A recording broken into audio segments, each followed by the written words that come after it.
Team Liquid are the undisputed kings of North American Counter-Strike. Although they haven't gotten a major championship win, they're the only NA team to win the Intel Grand Slam and were dominant during an era where only Astralis could cast a shadow on them. Liquid have been a top contender in the game for the last 4 years and always seem to find a way back to being a competitive team against EU and CIS teams. Team Liquid dropped off in form during the online era of CSGO. On LAN they had achieved incredible victories at IEM Sydney, DreamHack Masters Dallas, ESL Pro League Season 9 and ESL 1 Cologne. This run during mid-2019 was a marvel. In just 63 days, Team Liquid won the Intel Grand Slam, a record that will possibly never be broken. However, this wasn't always going to last. COVID hit and Team Liquid struggled to gain results when their top competition was overseas. A poor run of results led to the departure of Twists, a catalyst for Liquid and his duo Analyse. It wasn't long before Nitro looked to depart for Riot's new FPS, Valorant. Over the next year, Liquid would try out a new coach in Moses and bring in legendary players to replace what they lost in Twists. Fallen spent almost a year trying to lead the lineup, but fell short. After this period, Liquid also saw the departure of Stewie 2K. Replacing him would be another legend in Shox, and Nitro would rejoin the roster with a young AWPer called OC. Failing to make this work with Shox, the team were left with 4, Nitro, Naf, Analyse and OC. With the core still intact and an 0-3 performance in the legend stage at the PGL Major Antwerp, Liquid spotted an opportunity.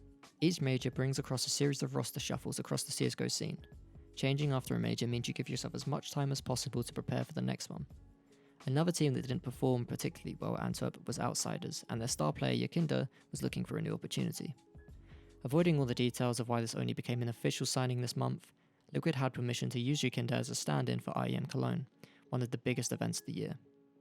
Nobody was expecting much from Liquid, which is why it shocked everyone when they made a lower bracket run into playoffs. Unfortunately, they didn't make it much further, but the results continued to improve.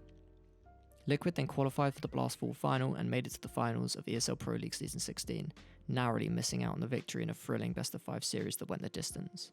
Things looked great as the Yarmar was just around the corner. The bad news for North America was that only one team from their region was going to be able to obtain a spot in the Legend stage.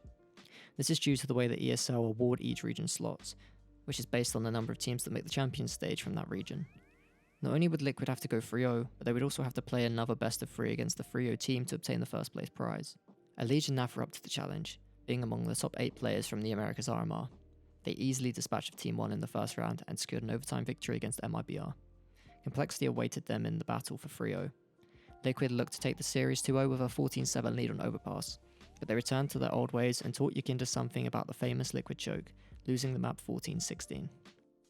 They regained composure on Ancient and took the third map to win the series. To gain the legend spot, an unexpected evil geniuses would be their opponent. 2 very close overtime games later, and Liquid had won the series 2-0, being awarded the spot in the legend stage. All of this had resulted in Liquid climbing the HLTV WOD rankings to find themselves in 3rd. This is impressive given the start of the year that they had. Liquid will look competitive in Rio if they can keep composed. Will they be able to win America their second major?